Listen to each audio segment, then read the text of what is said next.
Amazing morning, grade 7 students! Welcome to Valenzuela Live Science 7 class. We are now in the week 3 of our science lesson for the third quarter. For today's most essential learning competency is to describe the motion of an object in terms of its acceleration. Before we start, let me remind you of a rule that we must observe all throughout our lesson.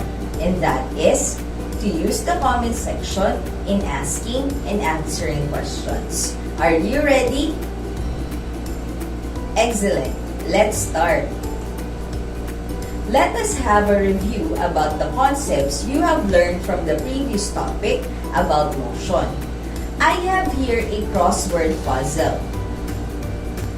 In this puzzle, we will fill the white squares with letters, forming words or phrases by solving clues which will lead to the answer.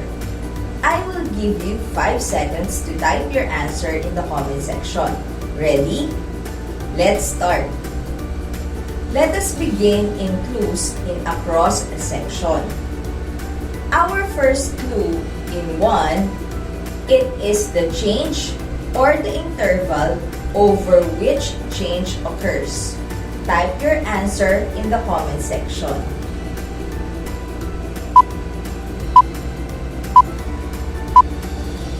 Time's up. The correct answer is time. Let's proceed in across number 5. It is defined as the change in position of an object and its direction. Type your answer in the comment section.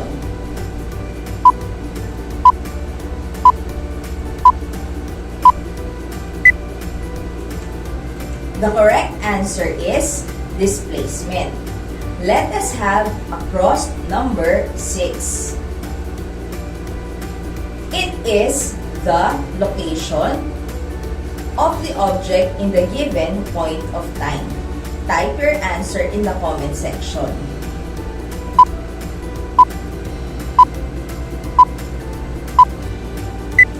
The correct answer is position.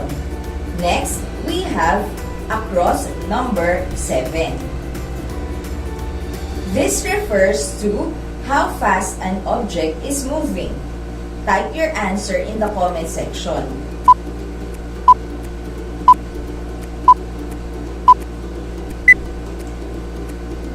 The correct answer is speed. We have completed all the answers from across section. This time, let us proceed to the clues for the down section. We now have letter clues in the boxes to help us in answering the questions. Are you ready? Great! Let us go in down number 2. This refers to the action of changing location or position. Type your answer in the comment section.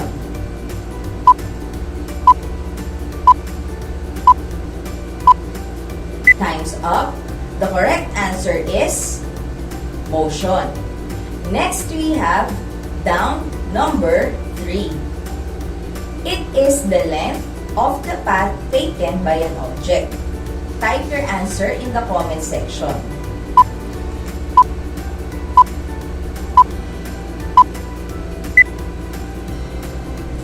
Time's up. The correct answer is distance. Lastly, we have down number 4. This refers to the measurement of the rate and direction of motion. Type your answer in the comment section.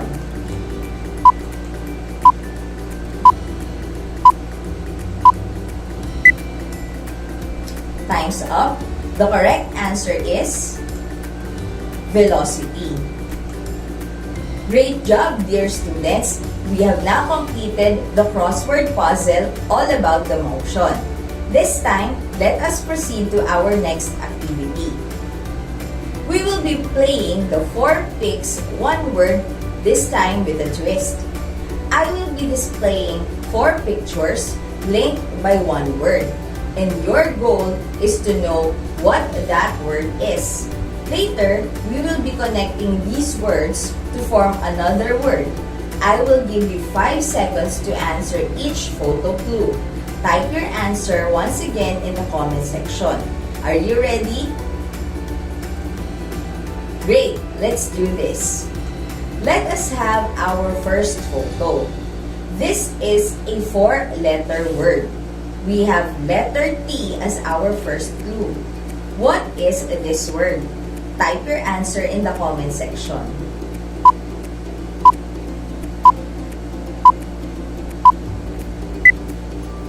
Time's up. The word is rate. Let us have the second photo. Our clue here would be the letter H. This is a 6-letter word. What word would it be? Type your answer in the comment section.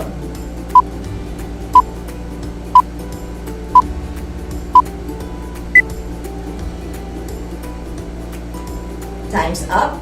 The correct word is change. Let's proceed to the third photo. We have letter V as our clue.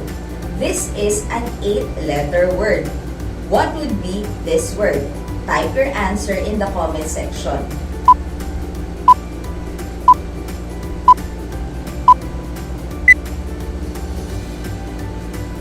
Time's up. The correct answer is velocity. And now for our last word, our clue is letter E. This is a 4-letter word. What would be this word? Type your answer in the comment section.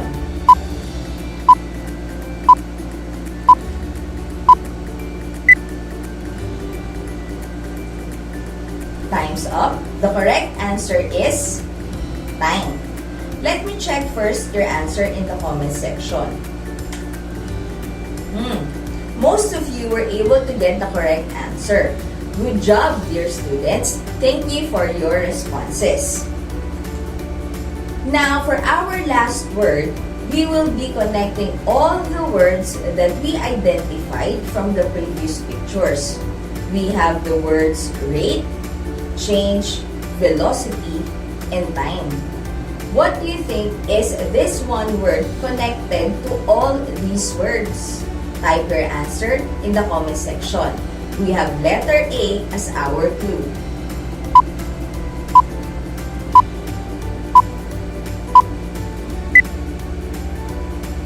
Time's up. Let me check your answers first. You're correct. This is acceleration.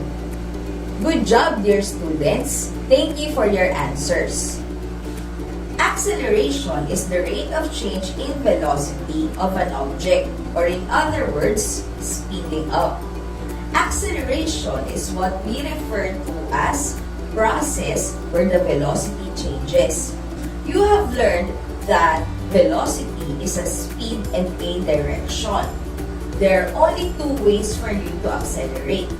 Change your speed or your direction, or change both. Acceleration has both magnitude and a direction. That is why it is a vector quantity. Don't forget that we use meter per second squared, or m over s squared, as the acceleration unit. For example, every day we see cars zooming down the streets and planes zipping through the air. One thing they all have in common is that they use acceleration to change from slower speed to faster speed. Compared to displacement and velocity, acceleration is like an inversion of motion. It can be very strong. Some people are scared of it, and if it's big, it forces you to take notice. That feeling you get when you're sitting in a vehicle and slamming on the brake of a car whenever you turn around the corner at a high speed, whether you're in a vehicle or a bicycle, are all situations where you are accelerating. But take note, if you're not changing your speed and you're not changing your direction, then you simply cannot be accelerating, no matter how fast you're going. Acceleration has nothing to do with going fast. A person can be moving very fast and still not be accelerating. Acceleration has to do with changing how fast an object is moving. If an object is not changing its velocity, then the object is not accelerating. So, a chopper moving with a constant velocity at 400 miles per hour along a straight line has zero acceleration, even though the chopper is moving really fast since the velocity isn't changing. When the chopper lands and quickly comes to a stop, it will have acceleration since it's slowing down. Did you know that acceleration can also be computed? Acceleration can be computed using this formula. Acceleration equals final velocity minus initial velocity divided by change in time. The formula requires us to know the change of speed and how long it took for that change to happen. We can then figure out the acceleration rate. Take note that Vf stands for final velocity and Vi is for initial velocity. This time, let us apply the formula using these practice problems. We will answer this all together. Let us have problem number 1 as our practice. A skater increases her velocity from 2 meter per second to 10 meter per second in 3 seconds. What is the skater's acceleration? Let us solve this one using the problem-solving process. First, what is asked? We are looking for the acceleration of the skater. Next, what would be the given? The initial velocity of 2 meter per second and final velocity that is 10 meter per second in change in time that is 3 seconds. Let us use the formula acceleration equals final velocity minus initial velocity over change in time. We will substitute the given. We have 10 meter per second for final velocity minus 2 meter per second for initial velocity divided by 3 seconds equals to 2.7 meter per second squared. The acceleration of the skater is 2.7 meters per second squared. Now, it's time for our second practice problem. Let's answer this all together once more. This time, make sure to write your final answer in the comment section. Ready? Excellent! Let's start. A car on a racetrack changes its speed from 45 meter per second to 85 meter per second in a period of 4.5 seconds. What is the acceleration of the car? Let us solve this next problem once again using the problem-solving process. First, what is asked? We are looking for the acceleration of the car. Next, what would be the given? The initial velocity that is 45 meter per second and final speed which is 85 meter per second. And the change in time equals to 4.5 seconds. Let us use the formula acceleration equals final velocity minus initial velocity over the change in time. Then, we will substitute the given. We have 85 meter per second for final velocity minus 45 meter per seconds divided by 4.5 seconds equals to 8.89 meter per second squared. The acceleration of the skater is 8.89 meter per second squared. Let me check your answer in the comment section.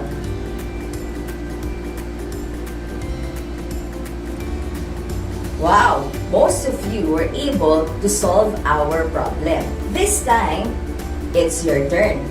Answer the word problems that I will be flashing on the screen. I will give you 30 seconds to answer each problem. Then, make sure to type your final answer in the comment section. Ready? Click thumbs up if you are. Good. Let's begin. Problem number 1. A helicopter's speed increases from 25 meter per seconds to 60 meter per seconds in 5 seconds. What is the acceleration of the helicopter? I will give you 30 seconds to solve this problem. Timer starts now.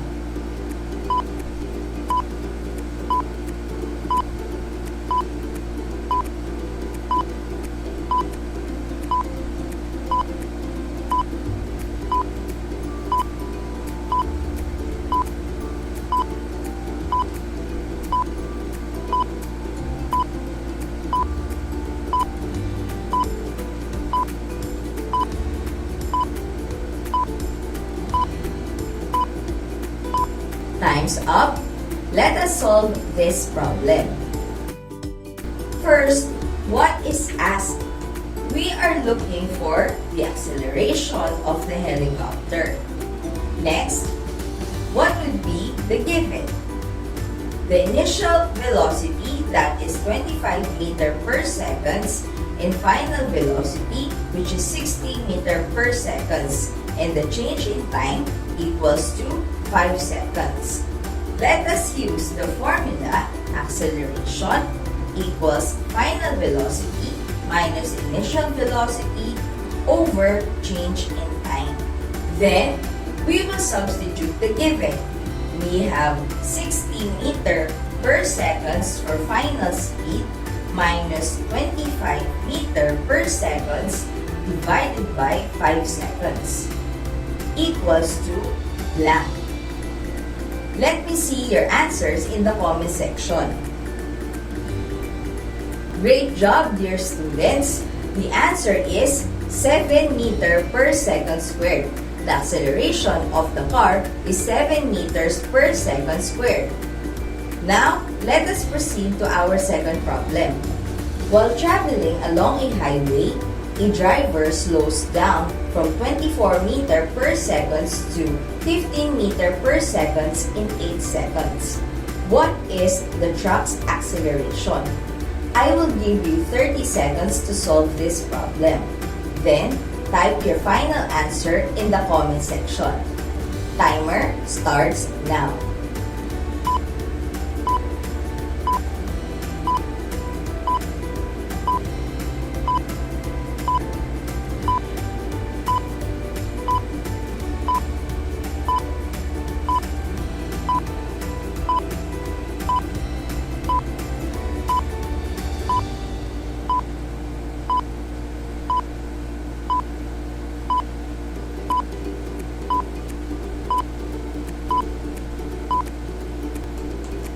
Time's up. Let us answer this problem. First, what is asked? We are looking for the acceleration of the car. Then, let us see what are the given. The initial velocity, that is 24 meter per seconds, and final velocity, which is 15 meter per seconds, and the change in time, that is 8 seconds. Let us use the formula. Acceleration equals final velocity minus initial velocity over change in time. Then, we will substitute the given. We have 15 meter per seconds for final speed minus 24 meter per seconds divided by 8 seconds equals to blank. Let me see your answers first in the comment section. Good job, dear students! Most of you were able to get the correct answer. And the correct answer is negative 1.13 meter per second squared. Thank you for your responses. Some of you might be wondering why the answer became negative. This is because the truck at a higher speed slowed down while driving. Therefore, a negative value indicates a slowing down or negative acceleration, or also what we refer to as deceleration. Get it? Great! Before we wrap up our lesson today, let us summarize what we have discussed. Acceleration is the rate of change in velocity. Because velocity includes speed and direction of an object, acceleration can be a change in what direction the object is moving, when an object changes its speed or direction, or both. When an object speeds up, that is positive acceleration. When an object slows down, that is negative acceleration or deceleration. Acceleration can be computed using this formula. Acceleration equals final velocity minus initial velocity over change in time. The formula requires us to know the rate of change of speed and how long it took for that change to happen. We can then figure out the acceleration rate. Now, for your assignment, kindly answer your module from pages 7 to 10. At this point, we shall be having our question and answer from our students. Let me see here. Our first question is from student in Lawang Bato National High School. Ma'am, what is the difference between velocity and acceleration? Thank you for this question. Velocity is the rate of change of displacement. Acceleration is the rate of change of velocity. Velocity is a vector quantity. That means it consists of both magnitude and a direction. Acceleration is also a vector quantity as it's just the rate of change of velocity. The unit of velocity is meter per second, while the unit of acceleration is meter per second squared. Our next question is from student in Lingunan National High School. Ma'am, what affects the acceleration of an object? Thank you for this question. The acceleration of an object depends on the mass of the object and the amount of force that is applied into it. This means that the acceleration of an object increases with increased force and decreases with increased mass. That would be all for now. Thank you for listening and participating. Stay safe and healthy. See you on our next discussion. This has been Teacher Garland Manila. Goodbye.